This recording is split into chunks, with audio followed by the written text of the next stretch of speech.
Welcome to the BioAg Farm and Garden Survival Hour with your host, Dr. Robert Faust. All comments, views, and opinions expressed on this show are solely those of Robert, his guests, and callers.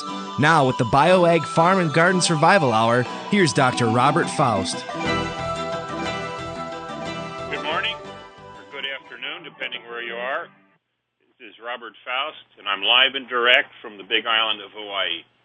And this morning in Hawaii, we'll be talking to a person who is a refugee from the East Coast, who has an interesting background.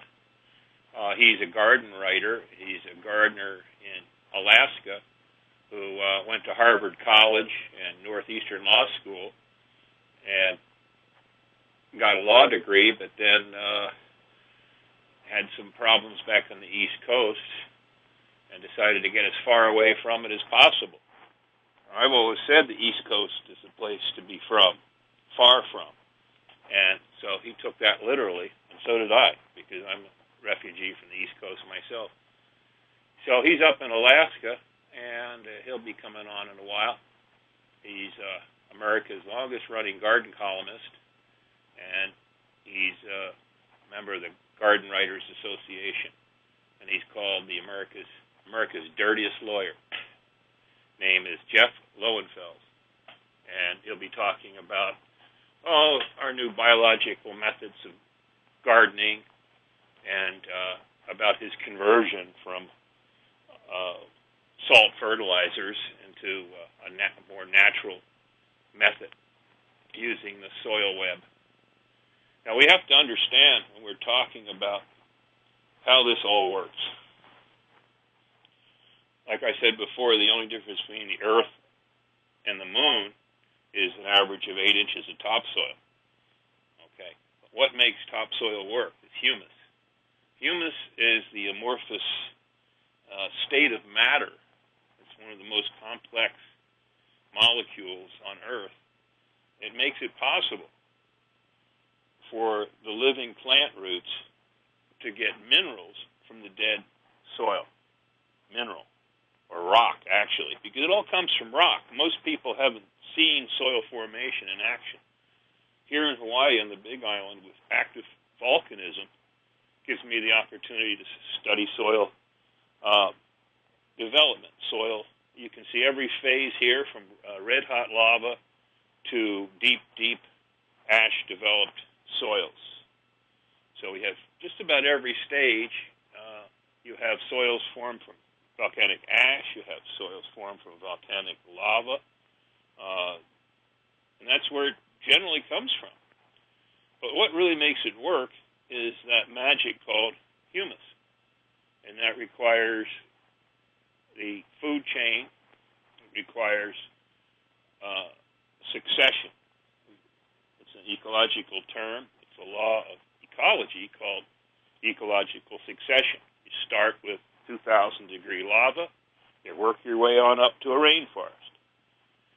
It starts with something called lichens, which is a primitive organism that's crossed between, combines algal, the ability to photosynthesize, and along with the function of being able to produce enzymes and organic acids that break down rock. Okay, that's how it starts. It starts with lichens, and then you get higher plants and more organic matter accumulation, and then fungus come into the picture, and then humus formation begins. And then you have a moderating influence between the living plant root and the dead mineral. And that interface is called humic substances or humic acids. And it's a colloid. It's an organic molecule that coats the soil particles and prevents soil particles from clinging and gobbing together. So it provides some aeration. So what we do when we start farming is we start degrading humus. As soon as we aerate the soil, as soon as we do tillage, as soon as we plant a crop, we're changing that system. We're exposing the soil to air, to sunlight, to aeration via tillage. And over time, the humic acids are leached. There's no canopy anymore, so the soil is not protected. And so over time, the soil is degraded, and it loses all the beneficial effects that humus provide, like the softening effect, the release of phosphate, the increased moisture holding capacity of the soil. All these things are what makes that soil suitable for agricultural production. And lack of understanding these concepts is what leads to migration. So at this point, we've migrated. The human race has started its migration in Africa and has circled the earth, utilizing practically every location where there's suitable soil has been colonized. And now the great rainforests of the world are the last remaining soil resource. And as we speak, the forests of Indonesia are on fire. And in fact, in Jakarta, the capital of Indonesia, is in a pall of smoke because of that burning. So we've got to the point where the population level has increased to such an extent, and the soil resource has been overused, just like our fisheries in the ocean have been overfished. So what's the answer? Burn more what? The Amazon's on fire. We're not sure what's going to happen when you burn down all the major rainforests of the world, although there's obviously a very, very detrimental effect. It's an experiment on a huge scale. So what do we have to do to be able to stay in one location and get optimum production from that location and not have to move and colonize all over the world, leaving depleted soils behind? And anybody that's driven across the Midwest or Texas will see hundreds, thousands of abandoned farms, no longer productive. We deal with farming as if it's mining, with the same mentality. You go into an area, you get what you can get, and you move on, and you leave rubble behind. Well, if we're going to survive as a species on this earth, we either got to do one thing or the other. We either got to invent the replicator, which you see on Star Trek, that can just generate any kind of food you want, with a high-tech equipment. Or we're going to have to learn how to restore and maintain soil fertility. And how do we do that? Well, we just have to know how nature did it. How did it happen to begin with? So how can we use the principles of nature, natural soil production and ecological succession? How can we use those principles to maintain our soil fertility an extended period of time? Well, like I said, nature does it with microbes. Microbes are the largest source of biomass on this planet.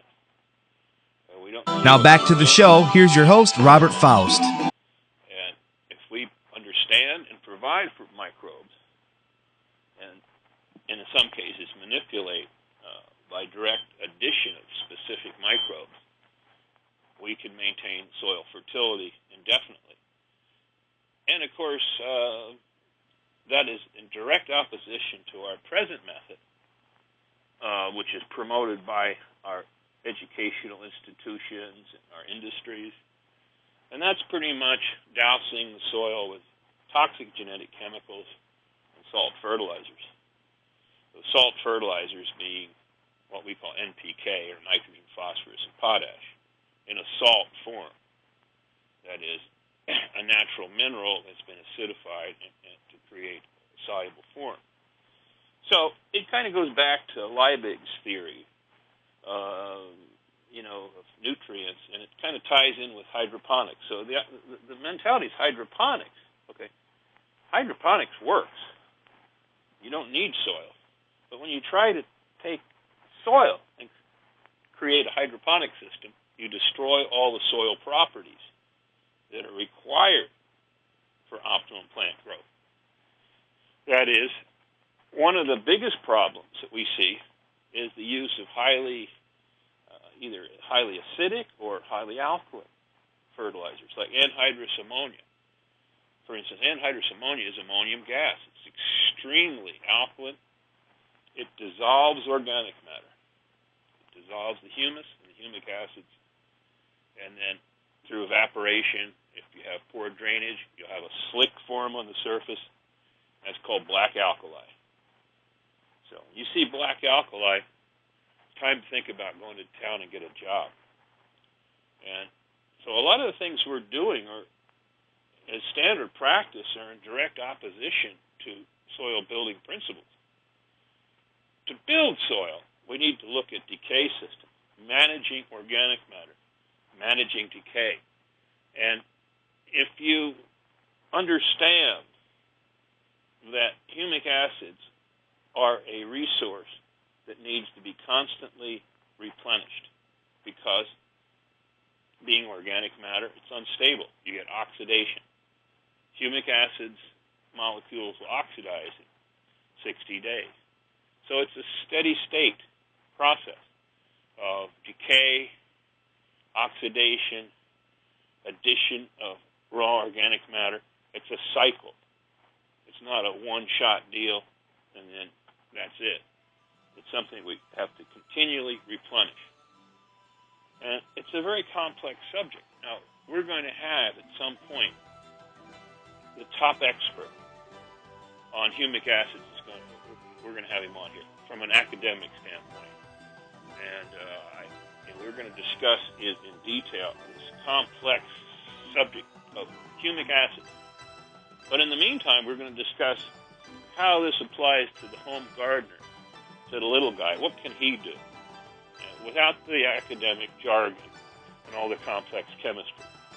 And so when we get back from the break, and hopefully Jeff will call in and we'll start the conversation about what the home gardener can do.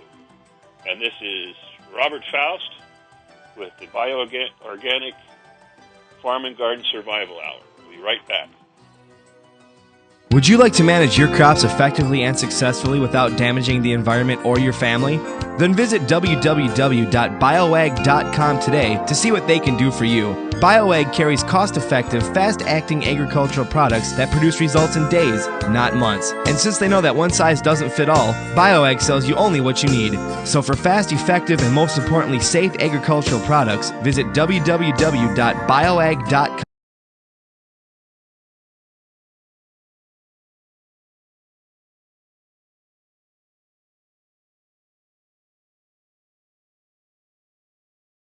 All right, now I'm talking about the soil food web and how gardeners and farmers can try to understand this, what we need to do. What's the story about organic matter? You know, we need to build up organic matter in the soil. A lot of people think we just got to get a lot of organic matter, like compost or straw, and just build the soil up with all that organic matter, because physically it'll hold more moisture. No, that's not really it. That seems simplistic. Organic matter is not humus. Organic matter is the remains of plants, straw, crop residues, whatever. It needs to be converted to humus. And humus has these properties: moisture holding capacity, chelation of trace elements and major nutrients. And as a home, let's say, or as a shelter for beneficial microbes. Like last week we talked about endomycorrhizal fungi, the general subject of mycorrhizal fungi for soil inoculation. These are one of the things that builds up organic matter. You take organic matter, it starts to break down. Now, what breaks down organic matter is fungus. It's fungus producing enzymes. People think about bacteria as breaking things down. Well, but it requires the help of fungus initially. Get through all that lignin, cellulose. Very difficult for bacteria. But once the fungus has done their job, then bacteria can take over. And it's really the funguses that build the humic acids. And so the idea of bacteria, It's more or less the action of fungus that we're looking for. So what does fungus eat? Fungus eats raw organic matter. The other thing that builds soil organic matter in an indirect way is soil algae. Like blue-green algae, you've heard of spirulina, chlorella. There's a whole range of soil algae. Chlamydomonas mexicani grows on the surface of soil. It grows in the furrow. You've seen it as black, sort of crusty-looking material. Algae is interesting. Algae are stimulated by the humic acids that are released by the fungus,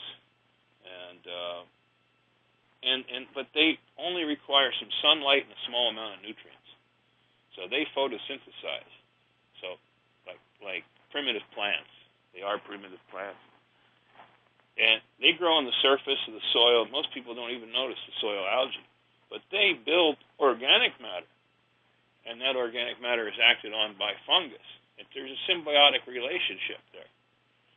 And you can really build the soil up fast. We've seen in many cases in agricultural field crop situations, just the application of humic acids, humates, in the spring would increase the organic matter 2% or more. Okay, that's a couple million pounds. See, now we're only putting on a very small amount of humic acid, less than 100 pounds, let's say, and then we're getting as much as 2% organic matter increase. Where did that come from? Photosynthesis, soil algae. The entire surface of the field will be covered with soil algae, and especially in furrow irrigation or where there's sufficient moisture, especially under canopy like corn. There's a little bit of light coming through. Soil algae. So that's an important thing to keep in mind. And then how we till the ground, the tillage management, is a crucial factor. How do we handle that organic matter? Do we bury it? See, for years, even now, the concept in farming or agriculture is plow it down, plow under the organic matter. Let's get rid of that crop residue because it's interfering with our planting. So we want to bury it. The thing of it is, folks, burying it doesn't help create humic acids or humus. It puts it in the deep, cold part of the soil where there's no oxygen, and it tends to go into an anaerobic state where sometimes it's preserved like sauerkraut, and you plow it up the following year. Well, that's not how we build humus. The way we build humus is to keep the organic matter. Jeff's on the phone? Okay. In the surface area. And in the surface area is where we're going to get humification. Requires air. Requires fungus. Fungus don't like cold, sterile, airless soil. Where does a fence post rot off? Doesn't rot off deep in the soil. It rots off in the first 6 inches. Jeff is on the phone. That's where the activity is. So, with those principles in mind, keeping the organic matter on the surface, your tillage shallow, and organic matter needs to be completely digested and broken down to humus before higher plants can utilize properly. In other words, we don't want to put raw organic matter, manure, or raw compost on the soil, till it, and then plant. We want to put it on in the fall and give it enough time to humify, to form humic acids, to stabilize. Jeff is on the phone? And then we're going to, get the humic formation. Okay, we have Jeff with us now, and I'd like to bring him in. And my introduction about him, he's a converted Easterner, a refugee, I call that, on the East Coast. Now a gardener in Alaska. And here he is, Jeff Lowenfels. How you doing? And I'm sorry I'm late. Well, that's all right. I never run out of something to say, so just... And I hear you're talking about humus, one of my favorite subjects. We're talking about humus and how it forms and how we need to constantly restore it. Right. Supply the soil with the raw material to form humus. That's what we're talking about, and on a regular, standard basis. So why don't you give us, from a gardener standpoint, how we would handle that procedure. Sure. I just caught the last part of your conversation talking about putting the humus right on top of the soil so that it works its way in, and of course that's exactly what you'd want to do. I'm like a lot of gardeners. I grew up using Miracle-Gro, and I thought I was fairly organic, but I used Miracle-Gro, and I had a conversion a couple of years ago as a result of seeing a picture of a root-feeding nematode being strangled by a fungal hyphae. And when I saw that picture and realized that people now understand in a visual way what's going on down in the soil system, it really changed my whole life. And I became very, very heavily involved in the soil food web and trying to apply that to actual gardening as opposed to agriculture. And there is a difference. And I've come up with a set of rules with regard to using mulch, compost, humus, and compost teas in order to change or enhance the soil microbiology in the areas that you're gardening and with the specific plants that you're gardening. So, for example, if we're dealing with some plants prefer fungally dominated soils and some plants prefer bacterially dominated soils, and so we use different kinds of compost or humus or mulches on the surface in order to generate that dominance. And in the case of fungal, you would go for the brown, and in the case of the bacteria, you'd go for the green materials. And I think, as you've probably discussed many times before, that is one way to restore the microbiology back into your soil. What we use up here in Alaska is a very particularly special kind of soil. It is very, very organic humus. This is material that's been on the ground here for about 10,000 years, decomposing for about 2 or 3 months a year, and then going into the frozen state. And it is absolutely beautiful humus, long carbon chains, very, very stable. And unlike compost, if you put this stuff out in the sunlight for, on the desert for 30 years, it's still there.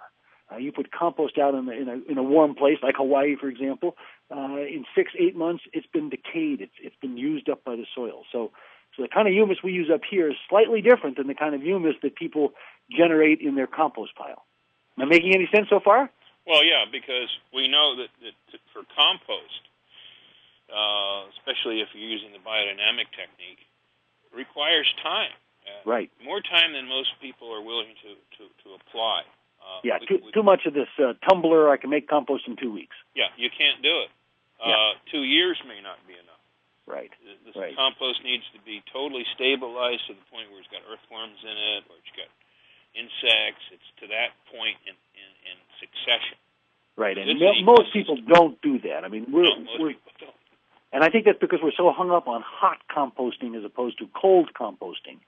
Right. That we really do try to push things in. But that's the American way of gardening, and that's what I'm trying to get people to get away from. I mean, instead of putting Miracle-Gro down, which feeds nitrates to your plant, I want people to put down materials that'll generate humics and organics that'll feed the microbiology that in turn feed the plant. And of course, that's the same thing that you're doing as well. Well, that's the whole concept of hot composting. That's interesting. That because as it turns out, cold composting, especially in the tropics, is so much more efficient. And I would imagine so. That's utilizing fungus. Yes. And sugars, as opposed to hot composting, which is usually done wrong, actually. Well, not only done wrong, but unfortunately, now that we have people using, grasses with pesticides in them and lots of manures that have antibiotics in them and things like that, it's probably unsafe as well. Yeah. If you let that pile sit the right there for 100 years, you might have some fulvic acid formation. Exactly. See, that's the problem. The actual bioactive component is fulvic acid, and that just doesn't form in 2 or 3 months. No. That may take hundreds of years, or at least 20. Well, that's for sure. Longer than most gardeners are willing to wait. And unfortunately, again, I think the American gardeners become somewhat impatient. and wants to have everything happen instantly. And that's not the way the system really works if it's going to work well. No. Not that these fertilizers and things don't work, and not that compost made in a hot fashion doesn't work, but if you're going to do it, you might as well do it the right way, and then it becomes so easy. Once you switch over, once you have the right kind of mulch on your annuals, green mulch, and you have brown mulch on your perennials, you start to see things that happen in your garden that you normally would not see. You see all the microarthropods come back. You see worms all over the place. I mean, it's just a completely different situation than using the chemical fertilizers. And and you mentioned worms, and of course that is the real indicator. Yes. If you're not doing the job, you won't have earthworms. If you're doing the job, right. You'll have earthworms. Now, how about down in tropical Hawaii? You got earthworms in Hawaii? Oh yes, we have under the right conditions here, you get very aggressive and very high populations of earthworms. And are they introduced as many of the ones in the mainland are? Some species have, like red wigglers have been introduced here. I have a vermicomposting operation. Right. Well, I mean, of course, up here we've got the same situation. We've got a lot of introduced. We don't have some of the ones that you have. Night crawlers are very difficult to keep in Alaska because of the cold temperatures and the soils. But wow, once you have worms in your lawn, in your gardens, then you've arrived. And again, unfortunately, the chemical fertilizers chase the worms away. They hate the way Miracle-Gro smells. Oh yeah. And so, of course, the worms, they make fine soil, and they are truly the indication that you've got the beneficials in your soil. Yeah, that's what we're seeing here, and we found out an important factor about earthworms in the tropics or anywhere. And that is? Is that they require certain amino acids, and specifically tyrosine.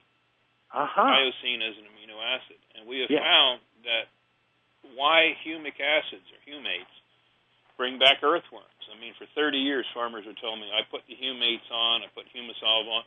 Now I got earthworms. Right. And we always thought, well, yeah, it's stimulating soil microbial activity. Also, it's a very, very high, humic matter is very high in tyrosine. No kidding. And without tyrosine, earthworm can't function. You'll see a few thin, pale worms out there, but they lack vigor. Well, it's the same lack of vigor that you would lack if you were deficient. And is the tyrosine? Does it feed the bacteria in the worm's gut? I would imagine. Well, it's just a general nutritional requirement for all cellular formation of protein. Right. And in that would include the microbes and the cells of the animal itself. So in general, it's a requirement. And that's why we say the best corn crop is 20 years of rainforest and 2 years of corn. Right. And in Idaho, they say the best potato crop is 2,000 years of sagebrush and 2 years of potatoes. Absolutely. And, Absolutely. Well, you have a product that Humisolve, which we use up here quite a bit, and it's simply amazing. I mean, it really is an incredible product. And when we use it in combination with our humus, we have a phenomenal opportunity to get good fungal growth in our gardens. It's just absolutely amazing what I've been able to do with this stuff. Yeah, part of that is the amino acids, and of course it's got many facets of why it's important. It's a very ancient, extremely ancient humic acid. Yeah. And it's from plants that don't even exist in that area anymore. And so it's a quick and dirty way of restoring humus. Well, it certainly works, I got to tell you. When we talk about fungus, and a lot of people, they can't envision what we're talking about when you say fungus in the soil. I mean, of course, they can lift some duff up, and they can see a little bit of white mycelium, some indication. And, of course, maybe you see a mushroom, and, of course, that's just the fruiting body of the fungus. But if you take good compost, and actually that's sort of a misnomer, all compost is good if it's made the right way. That's by definition what it is compost. If you put a little bit of simple protein in it, now you could use your Humisolve, but it's probably better to use something like baby oatmeal. If you just put a couple of tablespoons of baby oatmeal in a yogurt cup full of good compost, stir it up real well, put in a tablespoon of water to match it, cover it, and put it where it's about 80 degrees and dark. In 3 or 4 days, you will have grown fungus in that soil that will enable you to take that yogurt cup and turn it upside down and take it off like you have a sandcastle. Just the fungal hyphae just give so much structure to that soil, it holds together the whole cupful. Right. And really, people need to see what fungus looks like so they can understand what you're seeing, of course, are the mycelium, not the individual hyphae, but they can understand at least what might be happening on an invisible level in their soil. That's and right. Nothing better than humic acids to get that fungal to grow. It all works together, and it's complicated because we're not used to thinking about in the level of these interrelationships. No, we definitely are not. Mechanistic. And partly because we can't see it, and you can't so we're see frustrated. It's hard to understand, and it's hard to understand chemistry because you definitely can't see chemistry. Right, but at least in chemistry, you've had that drummed into you. And if you're a gardener, of course, most gardeners, home gardeners, are chemistry-based gardeners. They learn little teeny bit about how fertilizers work and salts and that kind of stuff. But you very rarely really learn how the biology works in your garden. Yeah, that doesn't sell. That's why. Yeah, salt fertilizers, Miracle-Gro sells. It's on they advertise on TV every other day. Exactly, but I think what we're experiencing up here in Alaska is that people recognize, sure, Miracle-Gro works, and it works well, but it does scare away the worms. And why is that? And what's wrong with that? And why are we all getting so much cancer and breast cancer and prostate cancer and all these terrible things? And I think a lot of people are going back and saying, it's the stuff we're putting on our gardens and then eating. It's the stuff we're putting on our lawns and walking on and then bringing into our... So I think, yes, it's easy and it's advertised, but it's beginning to fall. And it is definitely beginning to fall, yeah. Well, we're seeing up here in Alaska something. We now, in a little town, Anchorage, Alaska, of 250,000 people, we have 9 nurseries selling compost tea. That is unbelievable. And people are so much more willing to use the organic methods today than they were when I started writing my garden column, for example, 27 years ago. It's night and day. And I think a lot of it has to do with the fact that we can now see some of the things that we've been talking about. We have electron microscope pictures that can show you what Miracle-Gro or any of the other chemical fertilizers will do to cells. We didn't have that 15 years ago. Oh no, our science is definitely advanced. That's why the concepts of biodynamics, which were discussed by Steiner back in the 20s. Sure. We have science now that can validate. Absolutely. What before you could. It was considered esoteric or way out, But or because they were fighting you. I mean, let's take a look at mycorrhizal fungi. They were discovered in the late 1800s at exactly the same time that people discovered the first chemical fungicides. Well, the professor who discovered mycorrhizal was trying to tell everybody that fungus were great, and industry was trying to tell everybody that fungus were bad and you needed to use fungicides. Well, industry won. But the past 5 or 6 years, people have woken up. Now they understand what mycorrhizal fungi do to gardening and to growing things. And so, I'm really seeing a massive change here in Anchorage anyway, among the gardeners, the home gardeners. Yeah, now we're using fungus as fungicides. Exactly. And even talking about it, can you imagine having this conversation, 5 years ago, talking about fungus? Oh, I have. I had these conversations 20 years ago. Because I was selling these microbial products 20 years ago. Sure. Actually, it's funny. I met a guy named Judd Ringer. Yeah, I know him. Matter of fact, I was involved with Safer, and they bought Safer. Right. Well, Judd Ringer had a phenomenal, series of organic fertilizers that took into account fungus. He was certainly way ahead of himself in terms of selling on a commercial level, fertilizers and things that made sense. So that was 20 years ago. But again, it's just the change is happening so quickly. And I don't know why it is. Maybe it's the internet. Maybe it's your radio shows and Dr. Elaine Ingham and whatnot. I don't think it's Organic Gardening Magazine anymore. No, you don't even see that around anymore. Yeah, they keep trying to revive it and bring it back, but I think the Rodales have sort of lost the lead on all of this stuff, and unfortunately, I think now the federal government seems to be trying to pick it up. Well, they're trying to control it. In other words, that's usually the best approach. You can't ban it, so let's regulate it to that. Yeah, and of course, when that happens, when the government starts to regulate it, then it gets a little squirrely. Some of the things that you and I would say were organic, it's just a different world between We're us going and to talk about. We're going to have one program about that, about organic under the federal program and what it means. And, it's a big. That's going to be a whole program. Well, let me go back to the humus for a second, because I'm always sort of curious of how gardeners who don't live in an area that has very rich organic humus soils, how do they survive? How do they do it?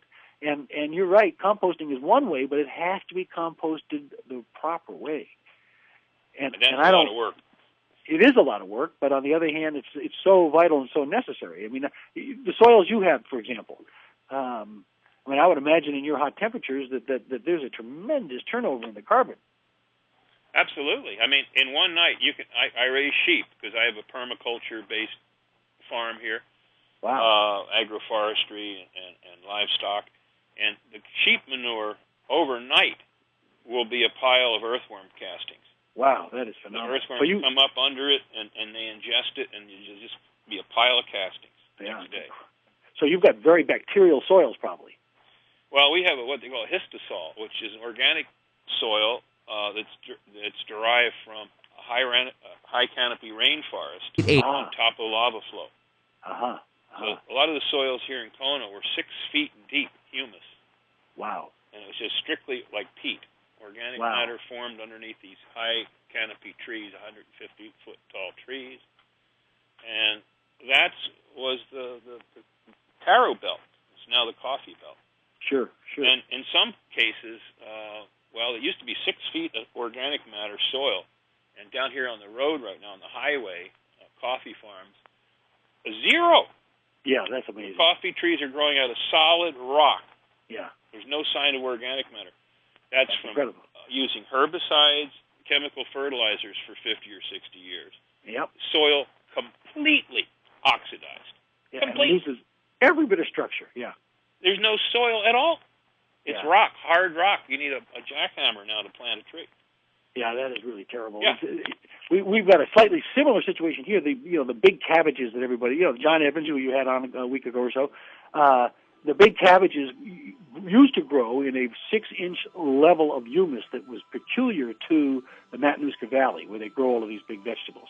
I live 20 minutes away in the same light zone, and we can't grow them here because all of that humus has been removed. It's an earthquake hazard. Really? And so in order to build, they take the humus and they remove it. Okay, we'll get onto that subject when we get back from the break. That's interesting. And I did want to talk a little bit more about Alaska. So when we get back from the break, we'll sort of kick that around a little bit more. Sure. And so this is Robert Faust and Jeff Lowenfels, and it's the BioAg Farm and Garden Survival Hour. We'll be back with you directly. Thank you.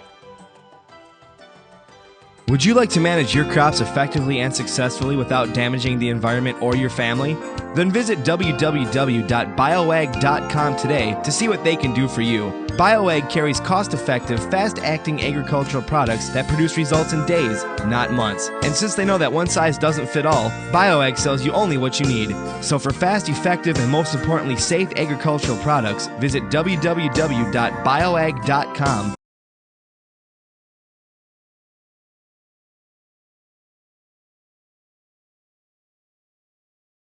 Here's your host, Robert Faust.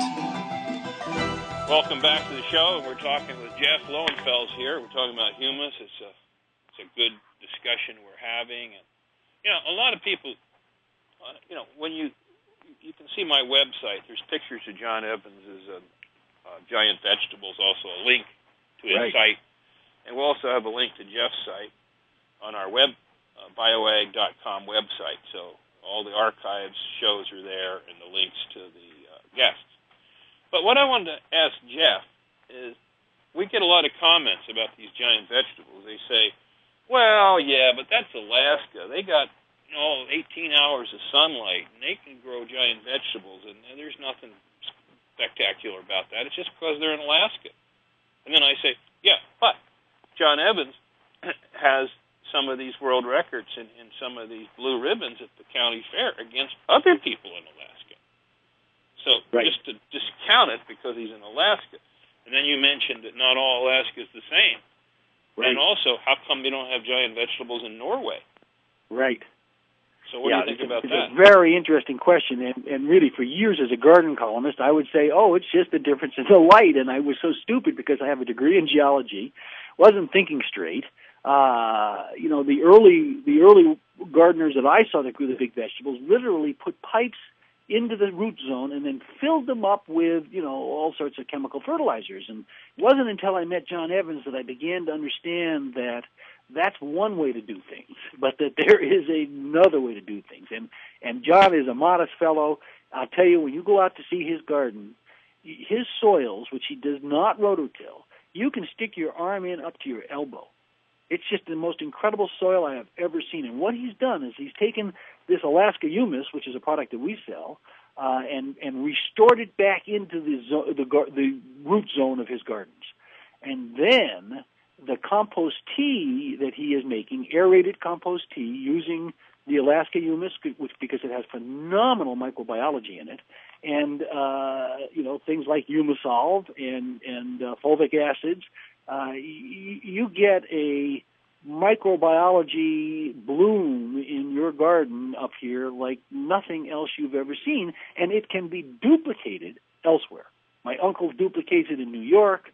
We have customers for our Alaska humus all around the country, in Canada and Florida. They all can duplicate it.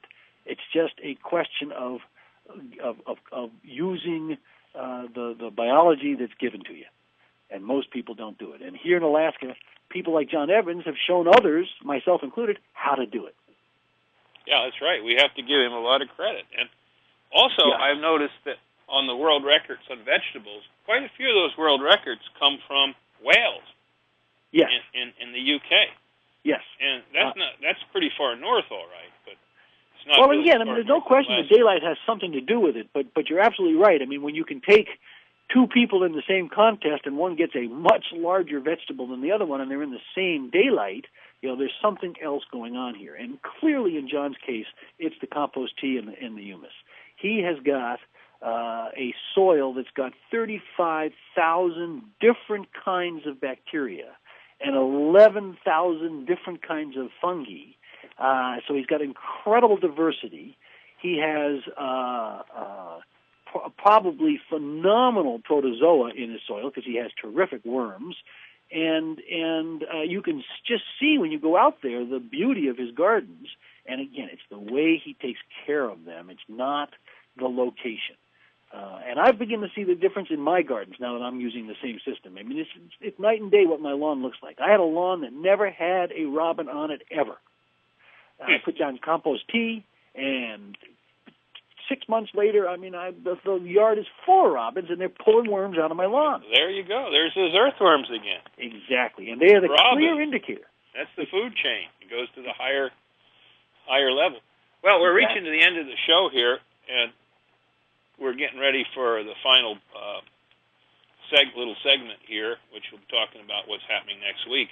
So why don't you give us your website address so people can check out your information? Sure. It's www.alaskahumus.com. That's Alaska, Humus, one word, .com. My address is on there. There's a tremendous amount of information there about gardening with the soil food web.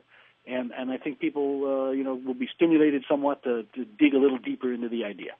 Okay, and then, I also I'll put a link on our archives to your website. We'd like that, and we'd like to relink to you as well.